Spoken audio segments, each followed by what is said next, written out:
Before we dive in, don't forget to like, subscribe, and share this video with your friends and family. Also, let me know in the comments where you're watching from and what time it is for you. Thanks. I don't usually tell people about this night because every time I do, they look at me like I'm making it up, like I'm just trying to sound dramatic. But this happened. I wish it didn't, but it did. It was late February of last year. Cold as hell, that kind of bone-deep cold where your fingers go numb just holding the steering wheel. I had just finished a brutal double shift at the warehouse. It was a little past 1:30 a.m., and I was exhausted, sweaty, and starving. The only thing open that late in my little town of Rockfield, Missouri was the 24-hour Mega Mart on the edge of the highway. You know, one of those massive stores that feels like it's running on half the lights after midnight. I didn't even plan to stop, but I remembered I was out of milk, bread, and toothpaste.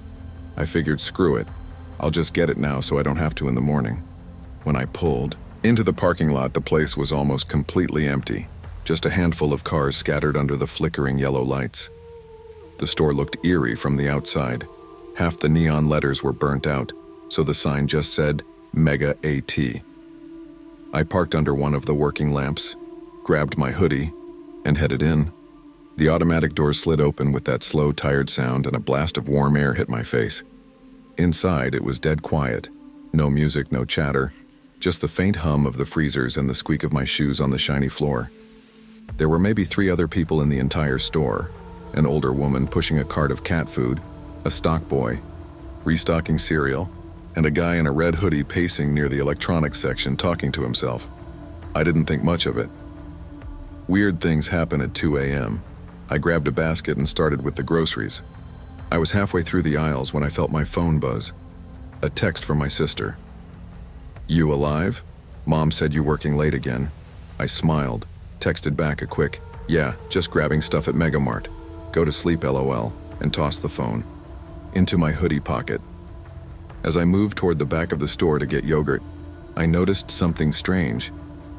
There was a man standing in front of the freezer section, completely still, not looking at the products, just standing there, facing forward, hands in his pockets. He wasn't old, maybe mid-30s, wearing a dark jacket, jeans, and one of those black baseball caps that covered most of his face. At first, I figured he was just zoning out or waiting for someone. But when I grabbed a tub of yogurt and shut the freezer door, I realized his head had turned slightly, and he was staring straight at me. Not in a casual, "Oh, I noticed someone else in the aisle" way. No, his eyes were fixed, intense, like he was trying to read something. On my face, I tried to be polite, gave a little nod, and said, "Hey, what's up, man?" No response. No blink. Just that same locked stare. I chuckled awkwardly and muttered, "All right then," under my breath, then turned my cart and started down the next aisle. About halfway through the bread section, I heard footsteps behind me, slow, steady ones. I turned around, no one there. The sound stopped. I told myself I was just being paranoid. It was 2 a.m. I was tired, and this empty store was starting to mess with me. I grabbed a loaf of bread and some eggs, and when I turned back toward the main aisle, I froze. That same guy was standing at the end of the aisle, just watching me, again. Not moving, not pretending to shop, just watching. Something about it made my stomach twist. I wasn't easily scared, but there was something off about the way he was doing it. No emotion, no reason. Just blank attention. I pretended to ignore him and turned into the next aisle, toothpaste and personal care. I figured I'd grab what I needed fast, check out, and get the hell out of there. But when I reached for the toothpaste, I caught something. In the reflection of the metal shelf strip, a shape behind me. I turned quickly and he was there again about 15 feet away. Still silent, still staring. I felt my pulse in my throat. "Dude, do you need something?" I said, louder this time. "You lost or something?" "Nothing. Just breathing." Heavy, audible breathing. I forced a laugh. "Okay, whatever," I said, shoving the toothpaste in the basket and pushing the cart toward self-checkout. My hands were shaking. I told myself, just scan, pay, and go. As I reached the front of the store, I looked back. The aisle was empty. Maybe he'd finally gone somewhere else. I exhaled, trying to convince myself it was fine. The self-checkout area had only one worker, a tired-looking teenage girl chewing gum and scrolling on her phone. I scanned my stuff quickly, glancing over my shoulder every few seconds. No sign of him. I paid, bagged everything, and headed toward the exit. My heart had just started to slow down when the automatic doors opened, and I saw a reflection in the glass behind me. He was back, and this time he was walking toward me.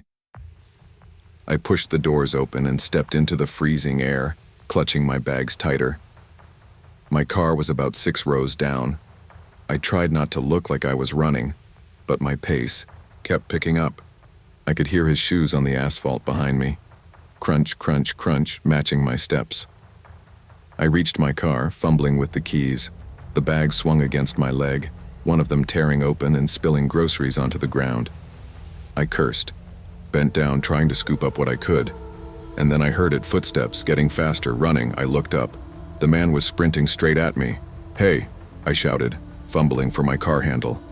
"What the hell is your problem?" He didn't answer.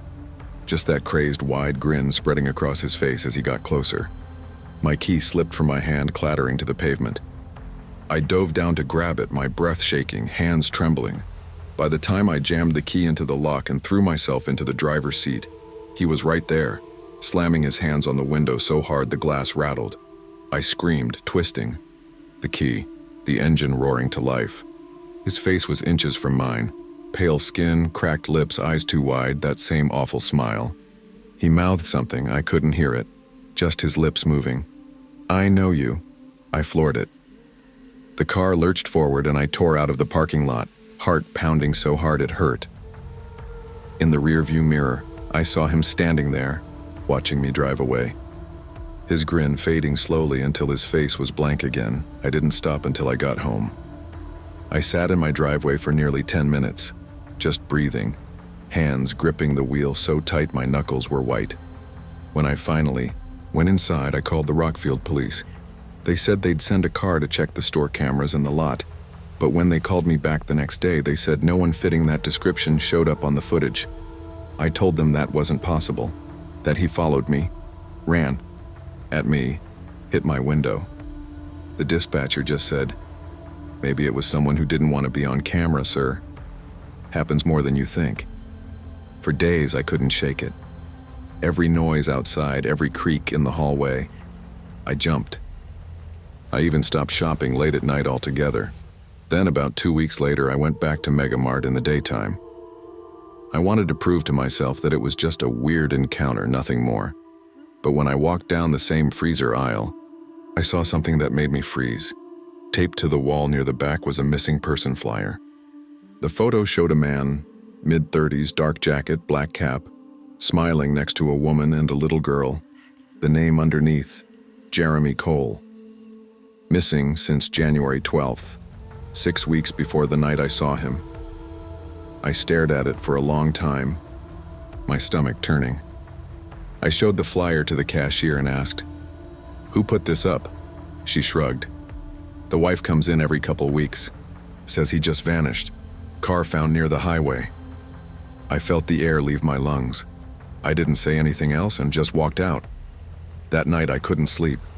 Every time I closed my eyes, I saw that face, the grin pressed against my car window, his lips forming those words, "I know you." I tried to convince myself it was someone else, just a look-alike, but deep down I knew better. I knew what I saw. And now, every time I drive past that Megamart, I can't help but glance toward the parking lot. Because sometimes, especially late at night, I swear I see someone standing by the freezers through the glass doors, just standing there, watching. I don't talk about that night much. Thought about turning it over. To the FBI, the local PD, hell, even a podcast. But I don't, because if he's still out there, I don't want him to know I kept it. He might not care about policies, cameras, or security doors, but he seems to care who's watching, and maybe, just maybe, he still wants to be seen. It's been over a year since I left Walmart. I work loading docks in Scranton now. Quiet shifts, steel toe boots, no break room naps, no unlocked doors. Keep to myself. Don't drink. Don't ask questions I'm not ready to answer. But I still dream about that night. I still wonder if he's out there, pulling the same act somewhere else. Charming smile, old TV box, another dusty mugshot that no one believes. Maybe I was a test. Maybe I was the first who noticed. Whatever the case, I learned one thing. Evil doesn't always announce itself with rage or noise. Sometimes it smiles. It whispers. It hands you a fake return and watches you sleep. After the breakup, I swore I'd never look back. But when Tampa finally spit me out with nothing but a suitcase, 2 maxed out cards, and a lease termination, home was all I had left. Lakeland hadn't changed much. Still sleepy, still humid. The roads were wide, the people friendly enough, and the Walmart Supercenter off Highway 98 still ran its graveyard shift like a second heartbeat for the town's insomniacs and night crawlers. I got the job 2 weeks after I moved back in with my mom. Night cashier, self-checkout, simple work, quiet, exactly what I needed. I didn't want attention. I didn't want small talk. I just wanted to exist under the fluorescent lights, with the beeps of scanned cereal boxes and the occasional, "Ma'am, this won't scan," breaking the silence. Most nights blurred together. 10 p.m. to 6 a.m., like a soft fog. Tired nurses, twitchy teenagers, truckers grabbing microwave burritos. By 12:30, the store got still. I played true crime podcasts on my breaks, oddly comforting. The grisly stories made me feel prepared. I always figured if something weird ever happened, I'd be ready. But I wasn't. That Sunday started normal. Past midnight, the store dipped into its quiet lull. I was restocking gum at the register when I saw her. She walked in fast, late 30s maybe, wearing a Walmart vest but not one of ours outdated logo. Faded print. No barcode on her badge. Something was off. She came straight to me. "Pickup for the Brensons," she said. No smile. Her hair was damp like she'd just stepped out of a downpour, but it hadn't rained in days. "Do you have an order number?" I asked. She paused. Fingers fidgeted at her side. Then without a word, she turned and walked toward the back. Toward the stockroom, marked "Employees Only." She vanished into the hallway like she knew exactly where she was going. Something in my gut twisted. I pressed the call button on my store radio. "Victor to self-check, come in?" No response. "Hey Vic, you around? Got a customer heading to the back without clearance." Silence. I looked at the hallway. Those doors weren't supposed to open without clearance. Most online orders were handled at the front or brought out by staff. I hesitated. I should have just stayed put. Let someone else deal with it. But curiosity pulls at your feet. I stepped toward the stockroom. The lights overhead flickered. It smelled, faintly, of cardboard and cleaning chemicals. Then I heard it, breathing, but not hers. Heavy, uneven, bigger. He stepped out from the walk-in freezer, Walmart cap, pushing a cart. Tall, late 40s, thick beard, stiff expression. No name badge, no recognition. He didn't acknowledge me. Just wheeled the cart, sealed boxes stacked high, right past me like he owned the place. Then the woman reappeared. Coat zipped, high. Something bulging under it. That's when I moved. I hit the emergency alert on my store radio. 2 quick taps. But it hissed. Static. Panicked, I reached for my phone. Gone. My apron was empty. I saw it then, on the floor, back by the freezer, screen face up and lit. How had I not noticed? I stepped toward it, heart hammering, and a shopping cart rolled down the aisle by itself. No one pushing it, from the direction they'd gone. But they were gone. Not out the front. Not through checkout. Just gone. I grabbed my phone and bolted back to the registers. The store was dead silent. No customers. No Victor. No music playing from overhead speakers, just the dull hum of the AC and the occasional creak of metal shelves. I debated calling 911. Maybe it was a misunderstanding. Maybe she had clearance. Maybe he was a fill-in. But I knew better. So I made the call. 11, what's your emergency? This is Claire Houston. I'm working at the Walmart on 98 North in Lakeland. There's been a break-in or something. 2 individuals entered a restricted area. One of them isn't on the cameras. My radio's dead. I think they took something. The dispatcher stayed on the line. She told me to wait near the front. Stay safe. The police arrived in under 6 minutes. Blue lights strobing across the parking lot like lightning bugs. I let them in. We went to the back. The freezer was open. The boxes were gone. Security. Footage confirmed most of what I said. The woman had entered alone. No male followed her. But you could see me, backing away, talking to no one. He's not there, one officer said, leaning toward the monitor. You're talking to someone, but no one's in the frame. They checked the logs. No order from the Brensons, no pickup scheduled. Victor finally called back, said he stepped outside for a smoke break, didn't hear a thing. Walmart corporate claimed the camera system was undergoing software updates. Frames were missing. Corrupted, I quit the next week. But the worst came 2 months later. Tuesday afternoon, I was home, watching TV in sweatpants. Just trying to feel normal. My phone buzzed. Unknown number. One message. I tapped it open. Thanks for not interfering. Attached was a photo of me, standing behind the self-checkout station, taken from the candy rack aisle. My head was down, clearly mid-scan, but my badge was visible. Timestamp, 12:32 a.m. That Sunday, I stared at the image for a long time. My hands shook. My mouth went dry. How? Who took it? There had been no customers nearby, no coworkers, no one on the cameras. I showed my mom. She said to call the police. But what would I say? It wasn't a threat, just a message. A thank you, as if I'd done them a favor. I deleted the message, but I still think about it. How long had that person stood there watching me? And why did they let me go? I work at a bookstore now. Quiet. Cozy. No 24-hour fluorescent nightmares. But I'm different. More alert. Always watching the corners of rooms.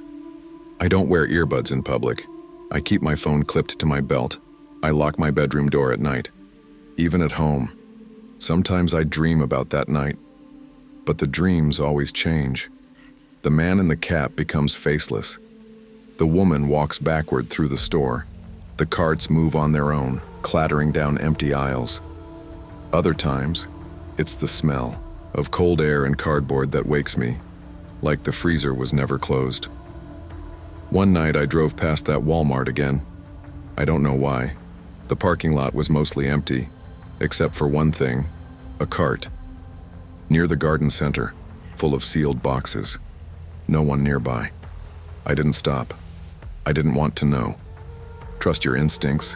When something feels off, it probably is. In a world full of distractions and false signals, your gut might be the last honest warning you'll get. I never imagined that crossing an ocean with my daughter would mean stepping into the darkest chapter of my life. 2.5 years ago, I left everything I had ever known in Jaipur, India. My family, my home, even my sense of belonging, to come to America with my daughter, Raya. She was 17 then, full of ideas bigger than the streets she grew up on, and stubborn in the way only dreamers can be. She wanted to study business, maybe work in technology, maybe even build her own company one day. She had ambition that spilled from her eyes when she talked about the future. My husband, Arjun, and our younger son, Arav, stayed behind at first. We agreed Ria and I would go ahead, so she could start her education while I worked to support us. Once we were stable, the rest of the family would join. That was the dream. A sacrifice for a better tomorrow. I kept telling myself that when I hugged my parents one last time at Jaipur airport, tears streaming down their faces, as if they knew I wasn't just leaving for another country. I was leaving behind the safety net that had carried me all my life. When we landed in Ohio, the first thing I noticed was the quiet. Back home, even at midnight, there was always noise. Dogs barking, auto rickshaws rattling, neighbors arguing. Here, the streets looked deserted after dark. The air was cold and sharp, the houses lined neatly like someone had pressed them out of a mold. At first, I thought maybe that quiet would mean peace. I was wrong. Life in America was expensive in a way I hadn't fully understood. Rent ate at our savings. Groceries took more than I expected. Tuition for Ria's community college was heavy even with her scholarship. Soon I was desperate for work. And that's how Walmart entered our lives. It wasn't glamorous, but it was hiring. They didn't care about my accent, my lack of American experience, or my tired eyes. They just cared that I could stand on my feet for long hours, smile at customers, and follow orders without asking too many questions. Ria got hired too, part-time cashier and sometimes bakery helper. She was excited at first. "Mom, it'll be like a crash course in America," she joked on our first day. We wore the same blue vests with yellow Spark logos stitched on the chest. That vest became our armor, even though it often felt like a chain. The job was brutal in ways that wore you down slowly. For me, it was the customer service desk. Returns, complaints, angry voices from dawn to dusk. People slammed broken microwaves on the counter, shoved receipts in my face, snapped, "Can't you move faster?" While my manager stood in the corner scribbling notes on a clipboard. For Ria, it was the register. A blur of barcodes, coupons, and endless, "Did you find everything okay today?" She was smart, but they didn't care.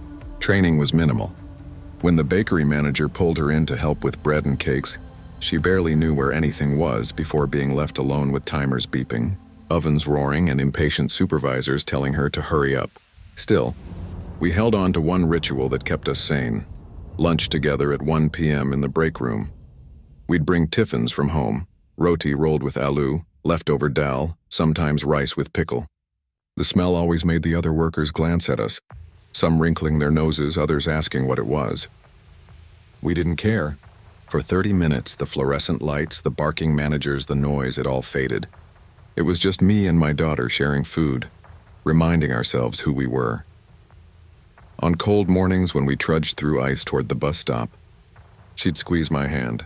One morning in December, with frost crunching under our shoes, she asked, "Mom, do you ever feel like this place is swallowing us whole?" Her voice was quiet, almost ashamed, like she thought she was being ungrateful. I squeezed her hand tighter. "Maybe, but one day we'll own our lives again. We just need to hold on." She smiled at me then, a tired smile but real. I didn't know it would be the last one. It was a Thursday. Snow had fallen through the night, turning the parking lot into a sheet of ice. We clocked in at 9 a.m. Ria went to the bakery, I to the customer service desk. The morning was chaos, like always.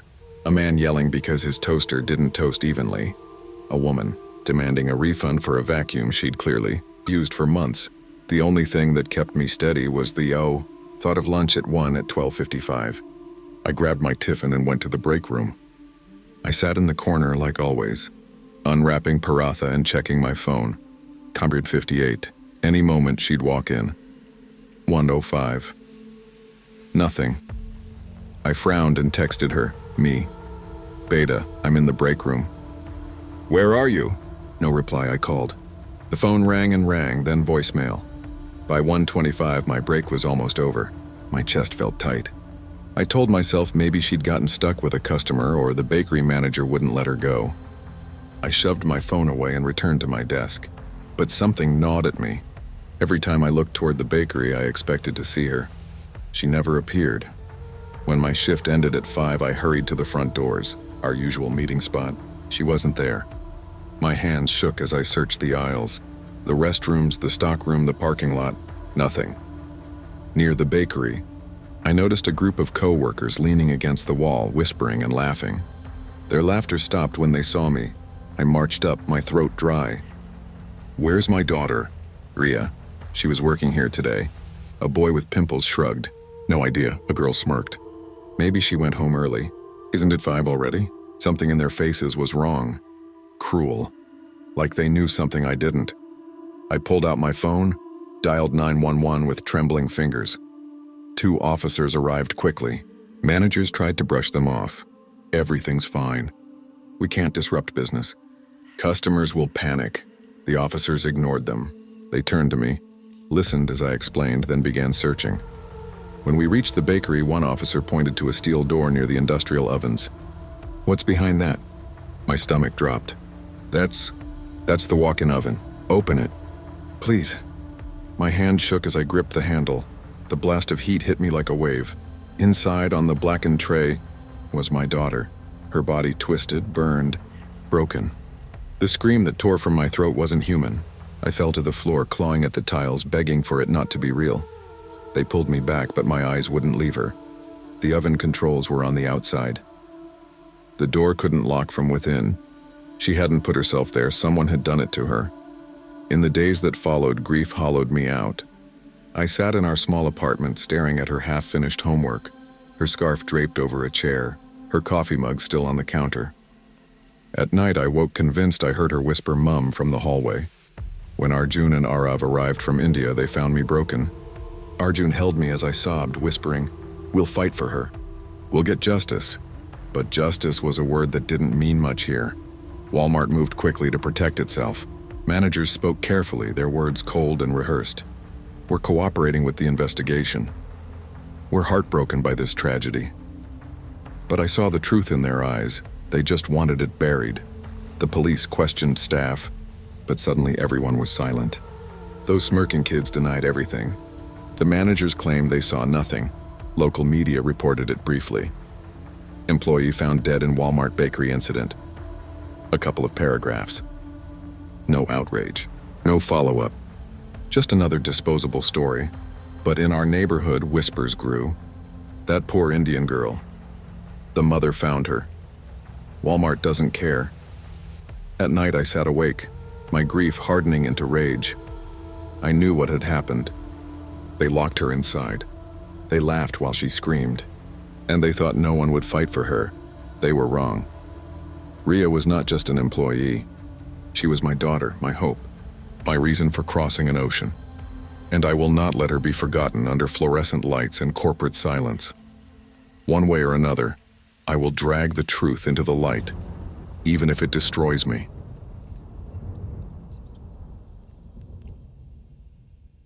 I never thought a part-time job at Walmart would be the thing that nearly destroyed me. Back in college, I wasn't living some wild, carefree life like people assume. I was scraping by, cheap coffee, used textbooks, and shifts at whatever job. I could get rent, gas, tuition, it all stacked up higher than my stress levels, and that was saying something. Walmart was supposed to be just that, temporary. An easy paycheck.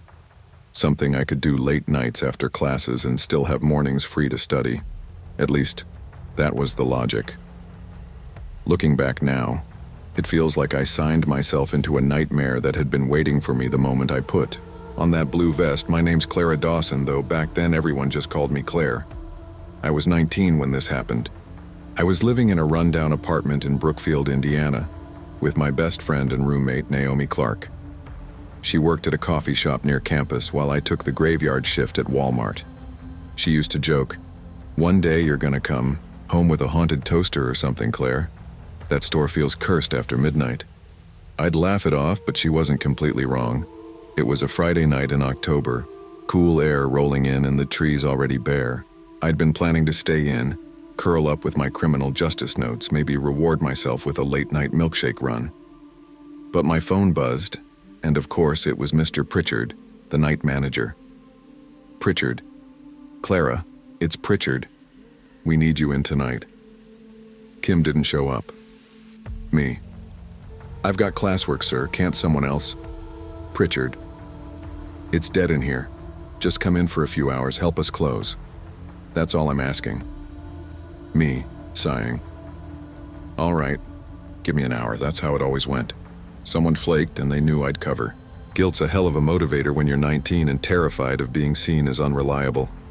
I tossed on my uniform, tied my hair back, and drove to the Walmart on the edge of town. The lot was nearly empty, the bright lights reflecting off maybe a dozen cars scattered around. Fridays should have been busy, but lately our store felt emptier and emptier at night. When I walked in, Allison, one of the cashiers, gave me a tired smile. "Allison, you too, huh?" He called you in last minute? Me. Yeah, story of my life. Allison. Well, at least it's quiet. Creepy quiet, though. She wasn't wrong. Something about that Walmart after dark didn't feel right. Like the walls were holding secrets no one wanted to talk about. The hours crawled. I stocked shelves, folded clothes that would just get unfolded again, and answered the occasional "where's the bathroom" question from the stragglers. Around midnight, Pritchard finally came over the intercom. Pritchard, over speaker. Attention Walmart shoppers, we are now closed. Please make your way to the registers. Thank you for shopping with us and have a safe night. He always added that safe night bit like it was scripted. I thought I was done for the night, but just as I clocked out, Pritchard called across the floor. Pritchard. Clara, where you think you're going? Me, holding up my time card. Home. I already clocked out. Pritchard. Not yet, you're not. Kim was supposed to stay till close. That means you help close. Me, groaning. What do you need me to do? Pritchard. Walk the aisles. Make sure no customers are hiding out. Last thing I need is someone sleeping in sporting goods again. Fine, whatever. I grabbed a flashlight from customer service and started down the aisles. The store was mostly empty, aisles stretching like abandoned tunnels under the harsh fluorescent lights. My sneakers squeaked against the waxed floor, echoing louder than they should have. Everything was silent, until I reached electronics. There he was, an older, heavy-set man in a gray jacket standing stock still in front of the wall of televisions. His face was slack, eyes glued to one screen. At first, I thought it was just the regular demo playing, but no, this wasn't the usual movie previews or commercials. The screen he watched showed something different. The footage was shaky, handheld, and dimly lit. I couldn't make it out, but it wasn't anything Walmart should have been broadcasting. I walked up, forcing a polite tone. Me. Excuse me, sir. The store's closed. You'll have to come back tomorrow. He didn't move. Didn't even blink. Me. Louder. Sir, the store is closed. You can't stay here. Still nothing. Just that blank stare into the screen. My stomach twisted. I leaned closer. Me. Sir, if you don't leave, I'll have to call security. That's when he spoke. His voice was slow, deliberate. Man. Just a moment, Clara. I'm watching my favorite film. I froze. My name tag was in my locker. How the hell did he know my name? Me, backing up. How do you know who I am? He turned then, finally looking at me. His eyes were cold, lips curling into a smug grin. Man, because you're next? My heart jumped into my throat. Before I could say anything, he turned and walked off, disappearing around the corner of the aisle. I bolted after him, but when I rounded the corner, the aisle was empty. He was gone. I stood there, shaking, staring back at the TV. The screen was still playing whatever he'd been watching. My nerves screamed at me to leave it alone, but curiosity forced my hand.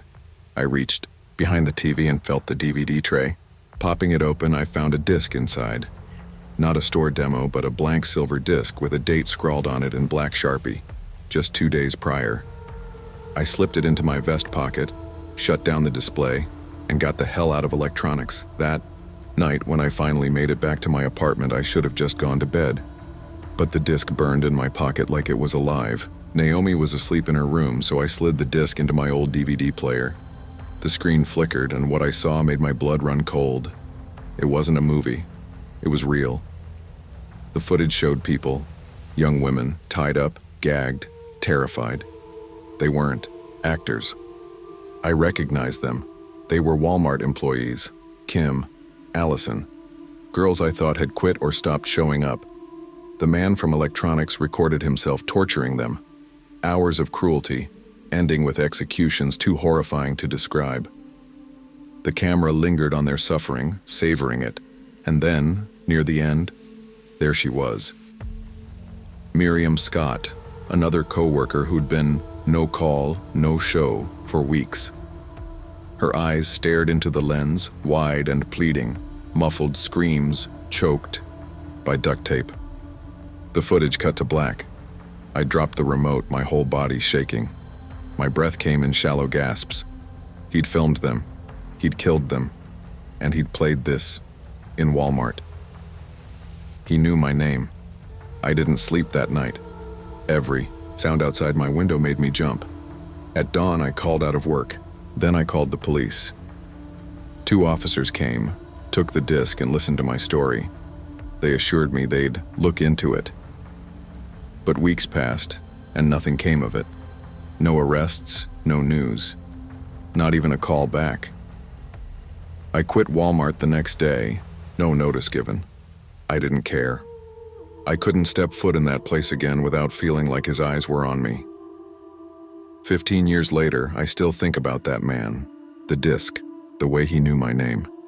I never saw him again, but every time I walk through a parking lot at night, I wonder if he's still out there, watching, waiting, looking for the next Walmart employee to disappear, because if he really meant what he said, then maybe I was supposed to be next.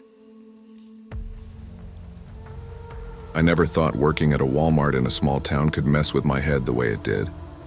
At first, it was just a paycheck, something steady while I tried to get my life together. I had dropped out of community college 2 years earlier, mostly because my grades were trash, but also because my mom got sick and I needed to help with the bills. So when I finally found a spot at Walmart, overnight stocking shelves and sometimes running register, it felt like stability, at least for a while. This store wasn't one of those massive supercenters in the middle of a city. Ours sat on the edge of a fading town in Ohio, right off a 2-lane highway, the kind of place where after 10 p.m. the only things open were gas stations, a Waffle House, and our Walmart. We had a mixed crew, some older folks who treated it as a second job, a couple of high schoolers looking for extra cash, and people like me, stuck in between, just trying to survive. One of the people I got closest to was a guy named Travis. He was 28, a little older than me, kind of scruffy but easy to talk to. He used to crack jokes about how this store would drive a man insane if he didn't keep busy. At the time, I thought he was just being dramatic, but after everything that happened, I realized he wasn't joking at all. The first time I noticed something was wrong with him, it was a Tuesday night shift in late October. I was unloading Halloween decorations from a pallet, plastic skeletons, fake cobwebs, candy, and I saw Travis standing at the end of the aisle, staring down at his hands. "Yo, Trav," I called out, trying to lighten the mood. "Don't tell me you're allergic to fake spiderwebs now." He looked up slowly, his eyes tired like he hadn't slept in days. "I don't know, man," he muttered. "Sometimes I think I ain't right up here." He tapped his temple. I laughed awkwardly. Join the club. Nobody's right in the head working here overnight. But he didn't laugh back. He just shoved his hands into his hoodie pocket and walked away without another word. Later that night, during our 15-minute break, I pressed him on it. "You good, man? You've been off lately." He hesitated, then said something that stayed stuck in my chest. "I've done some things I can't take back. And now it feels like it's following me. Like it's in here." He looked around the break room like the walls were listening. I didn't know what to say, so I tried the normal, reassuring friend thing. "Whatever it is, dude, you'll be all right. We all screw up. Don't let it eat you alive." But the look he gave me was different. It wasn't guilt, it was fear. He opened his mouth like he wanted to explain, then shut it, stood up and said, "Forget it. Just forget I said anything." Then he walked out. 2 days later, Travis was dead. Word spread fast. He'd been driving home from his shift on the highway when a semi hit him. Some people said he drifted lanes. Others said he pulled right out in front of the truck like he wanted it to happen. Nobody knew for sure. But when I heard the news, his words kept replaying in my head. "It's following me." At first, it just felt like grief. Everyone in the store was shaken up. Even the store manager, who normally acted like a robot, gave us all a speech about leaning on each other. But a week later, the weirdness started. It began small. I'd be zoning candy aisles, and I'd hear a kid laugh down the hall. Not unusual, except this was at 3:30 in the morning when the store was practically empty except for us workers. I'd check, but nobody was there. One time I swore I saw a little shadow dart between displays, like a child running, But when I followed, there was nothing. I brushed it off.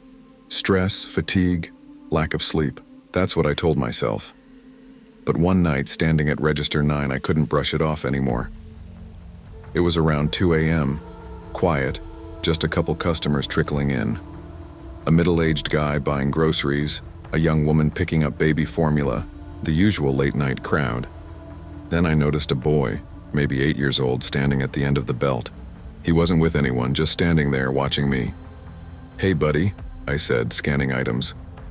"Where's your mom or dad?" He didn't answer. He just tilted his head, almost curious. When the other customers left, I looked back and froze. His face wasn't normal anymore. Half of it looked crushed, bones sticking through torn skin, one eye swollen shut, the other glaring at me. His body bent wrong, arms twisted like they were broken in 3 places. His clothes were soaked in dark stains. I dropped the can I was holding, my hands shaking. "Jesus Christ," I whispered, backing away. The boy blinked, and in that blink, he was gone. Just like that. I thought I was losing it. I even checked the cameras, but there was no trace of him. Nothing. For the next week, I saw him again and again. Sometimes in the toy aisle, sometimes at the end of a corridor. Always silent, always staring. And every damn time his body looked mangled, like the aftermath of some brutal accident. One night I finally broke. Sitting in my car after work, I whispered out loud, "What do you want from me?" And I swear to God, from the passenger seat beside me, I heard a whisper, "Not you." I nearly drove off the road getting out of that parking lot. Things escalated fast after that. One of our cashiers, Kayla, said she saw a kid following her down the paper goods aisle. When she turned to scold him, she swore his jaw was hanging loose like it had snapped. She quit the job the next week. A cart pusher named Reggie told me he found a green rubber ball rolling across the parking lot one night. He picked it up and, for reasons he couldn't explain, felt this crushing sadness, like he was about to cry. He threw it as far as he could, but when he went back inside, the same ball was sitting by the front doors, waiting for him. That's when I started connecting the dots. Travis, his confession, his death, the boy, the ball. So one night during a slow shift, I went to the toy section. I didn't even know what I was looking for until I saw it. A green rubber ball sitting on the bottom shelf, brand new, untouched. I picked it up. My hand went cold instantly. I swear it was like holding ice. And then I heard it clear as day, a boy's voice right behind me. "You dropped it." I spun around. Nobody. Just empty aisles. I wanted to throw the ball and run, but something in me said I had to understand. So I kept it with me, tucked under my arm, until my shift ended. That night, in the parking lot, I heard footsteps behind me. Slow, dragging. I turned and saw him, the boy, his head tilted, his crushed face dripping blood, staring straight at me. "Why him?" I demanded, my voice shaking. "Why Travis?" For the first time, the boy spoke clearly. His voice was hollow, like it echoed inside a tunnel. He let me fall, and in a rush it hit me. Travis must have been babysitting him. Something happened. Maybe an accident, maybe neglect.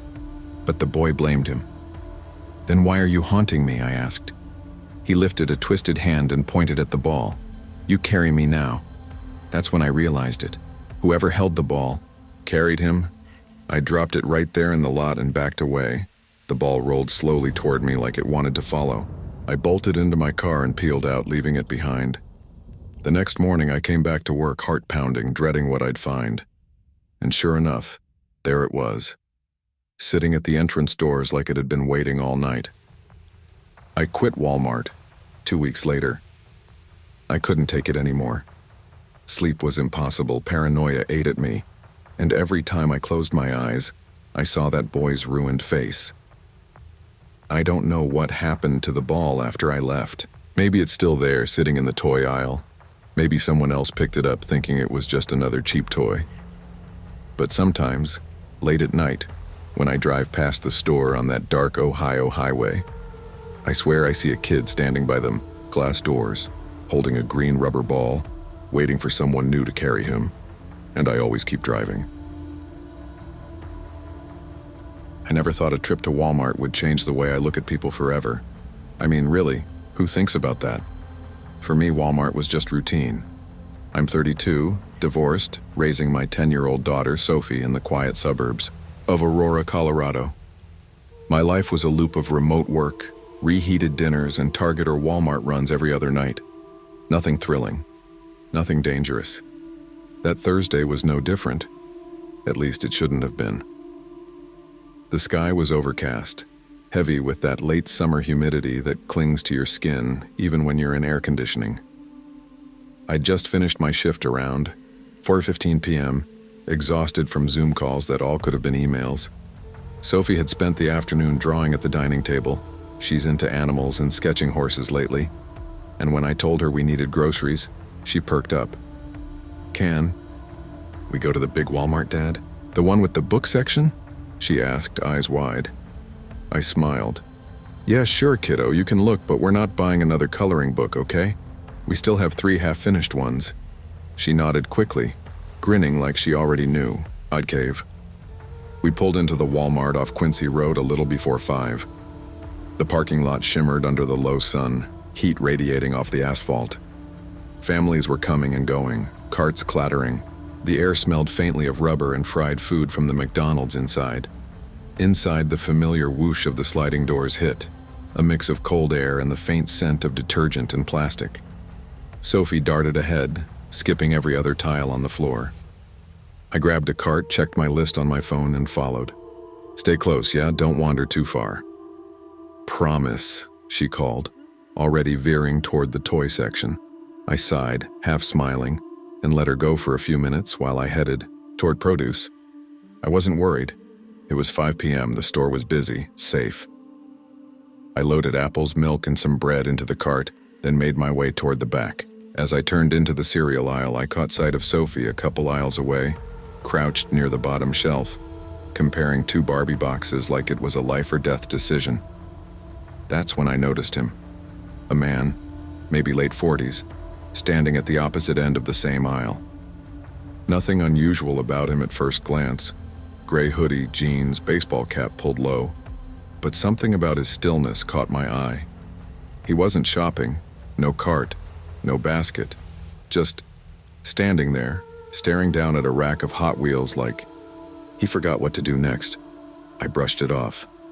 Maybe waiting for someone, maybe just zoning out. I kept moving, grabbing cereal boxes, checking prices. Every few minutes I'd glance back at Sophie. She was still there, sitting cross-legged now, chatting with another kid her age about dolls. But when I looked up again, the man had moved. He was on the next aisle over, right between me and Sophie's section. That prickly gut feeling started creeping in, the kind that whispers, something's not right here. I pushed the cart toward her aisle, pretending to browse. As I turned the corner, Sophie looked up, smiling. Dad, they have the new Barbie with the horse, look. That's great, kiddo, I said, forcing a grin. My eyes flicked up. No man. Gone. Maybe he just left. Maybe I was imagining things.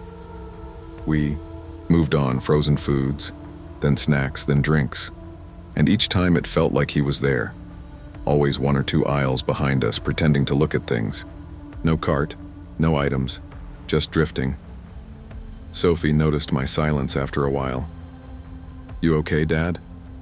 Yeah, I said softly, pushing the cart faster. Just tired. I wanted to get out. We headed for checkout. There were lines at every register, so I steered toward self-checkout. As I started scanning items, I did a quick look around. My heart dropped. There he was again. By the end of the soda coolers, just standing, arms crossed, staring toward us, I whispered, Stay right next to me, okay? Sophie frowned. Why? Just do it. She didn't ask again. When I glanced back a second later, he was gone. We finished paying. I grabbed the bags and hustled toward the exit. The air outside hit like a furnace again. Bright, dry, blinding. We crossed the parking lot quickly, Sophie chattering about her drawings again. My eyes scanned the cars automatically. Then Sophie said, Dad, that man's out here. My stomach sank. Where? She pointed. Across 2 rows of cars, half hidden behind a white SUV, the same man stood, pretending to look at his phone but glancing at us every few seconds. I didn't say anything. Just unlocked the car and opened the back door. "Get in, honey." She obeyed instantly. I shut the door, tossed the bags in the trunk, and when I looked up, he was walking toward us. Slow, deliberate. Something in me snapped. I turned, acting like I'd forgotten something, and headed straight back into the store. My heart pounded so hard I could feel it in my throat. I didn't look back until I was through the sliding doors again. Inside, I stopped near the entrance and turned slightly, pretending to check my receipt. Through the glass, I saw him. He wasn't walking anymore, just standing where I'd been, facing my car. That's when I walked to customer service. The woman at the counter looked up. "Hey there, can I help you?" "Yeah," I said, trying to keep my voice even. "There's a guy outside, been following me and my daughter since we got here." Her eyes widened. "Okay, stay right here." She picked up the phone, called for security. Within a minute, a tall guy in a blue vest with asset protection on the back came over. "What's going on?" I explained everything, how he'd followed us through the aisles, never bought anything, now waiting by our car. "Let's take a look," he said. We went to the front windows. He scanned the lot, eyes narrowing. "You sure that's him?" "Yeah," I said. "He's right." But he wasn't. The spot was empty. The guard sighed. "We'll check the cameras. Stay inside a few minutes." He disappeared into the back. I sat down on one of the benches near the entrance, hands trembling slightly. Sophie leaned against me. "Is he gone?" "I think so, sweetheart." But I didn't think so. Not really. 10 minutes later, the security guard came back. "So, I checked the cameras," he said quietly. "You weren't wrong. Guy was definitely tailing you for a while." My throat went dry. "You got a plate number?" He shook his head. He never got in a car. Walked off toward the far side of the lot, past the garden center. "We'll file it internally, and if he comes back, we'll have his face flagged. You should probably make a report, though." I nodded numbly. The police came, took down my statement. By the time I got back to the car, the sun was dipping low, and everything looked washed in gold. Sophie was quiet the whole ride home. That was unusual for her. When I asked if she was okay, she said, "He was smiling, Dad, when he was by the cars." I didn't sleep much that night. I kept replaying it in my head. The way he drifted through the aisles, how he always managed to appear exactly where we were heading next. The small things I'd ignored, the fact that he never picked anything up, never even pretended to check prices. The next morning I installed a dash cam. It felt paranoid at first, but something about that man's calm, rehearsed movements wouldn't leave my mind. It wasn't random, it felt like he'd done it before. Over the next week I tried to move on. Work, errands, normal stuff. But every time I went out, Walmart, Target, even the local grocery store, I found myself scanning faces, checking reflections in car windows. One night, about 9 days later, I stopped by the same Walmart again. I don't know why. Maybe I wanted to prove to myself that it was over. Sophie stayed home this time. I walked through the automatic doors, the same familiar whoosh, and everything felt heavier, slower. I stuck to the list, grabbed what I needed, kept my head down. Halfway through frozen foods, I froze.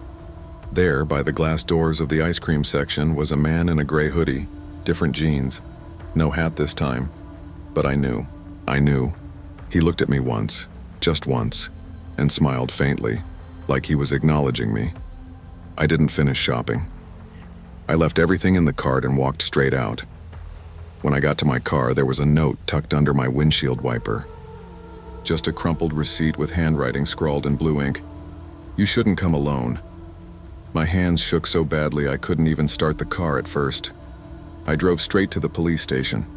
They took the note, asked questions, filed another report. But deep down, I knew how these things go. No harm done, no suspect found. For weeks, I couldn't step foot in that store. It was late October when it happened again. Different Walmart this time, one across town, on Havana Street. I figured enough time had passed. I needed Halloween candy for Sophie's school event. The store was crowded, packed with parents and kids, and the air was buzzing with that restless, pre-holiday chaos. I was halfway through checkout when a woman behind me leaned forward and said quietly, "Excuse me, sir. That man over there, he's been filming you for a while." I turned gray hoodie, phone half hidden in his hand. Our eyes met and he smiled again. That same faint, cold grin. I didn't confront him. I couldn't. My body just locked. I paid for the candy, grabbed my bag, and walked out fast. When I reached the car, I could feel him watching. That night I sat in the living room. The note still burned into my memory. "You shouldn't come alone. It wasn't random. He wasn't following me. He was learning me." I went to the police again, brought up the previous report, the footage, the note. The officer, a woman this time, looked concerned but tired. "We'll log it, Mr. Harris, but until he makes contact or a threat, there's not much we can charge." I laughed bitterly. "So I just wait until he does something?" She didn't answer. For months it faded. Nothing happened. Life went back to dull normalcy. Then one Saturday morning, just before Christmas, I woke to the sound of gravel crunching outside my house. Through the blinds, a gray hoodie was walking past my driveway. No car, no phone, just walking and smiling. I didn't go to Walmart anymore. After that, didn't go anywhere really unless Sophie was with me, and even then I kept her close. Too close. She noticed. Kids always do. One night she asked, "Dad, is that man gone now?" I swallowed hard. "Yeah, honey, he's gone." I wanted to believe it. But sometimes even now I'll wake up at 3 a.m., glance at the window and swear I see that faint gray outline near the curb, never moving, just watching. And sometimes when I check the dash cam footage after work, just habit now, I'll see flashes of movement behind me in parking lots. A glimpse of gray, a face half hidden. Maybe it's paranoia. Maybe he's long gone. But last week, Sophie's school called to confirm an early pickup. They said a man had shown up asking for her by name, said he was her uncle. I don't have a brother. The police came again. Cameras checked, no trace. All they said was the same old line, "We'll keep an eye out." But I've learned something the hard way. People like him don't just stop. They don't lose interest. They wait. And every time I walk past a Walmart, see those sliding doors and the soft hum of air conditioning spilling out, my stomach twists. Because I know he could be inside, browsing toys, walking aisles, waiting for another parent to look away just long enough. I don't sleep much these days. The dash cam stays on, the porch light never goes off, and Sophie's bedroom window now has a lock I check twice every night, because I still remember the look in his eyes that day. Steady, calm, and practiced. Like he wasn't following me for the first time, like he was repeating something he'd done before.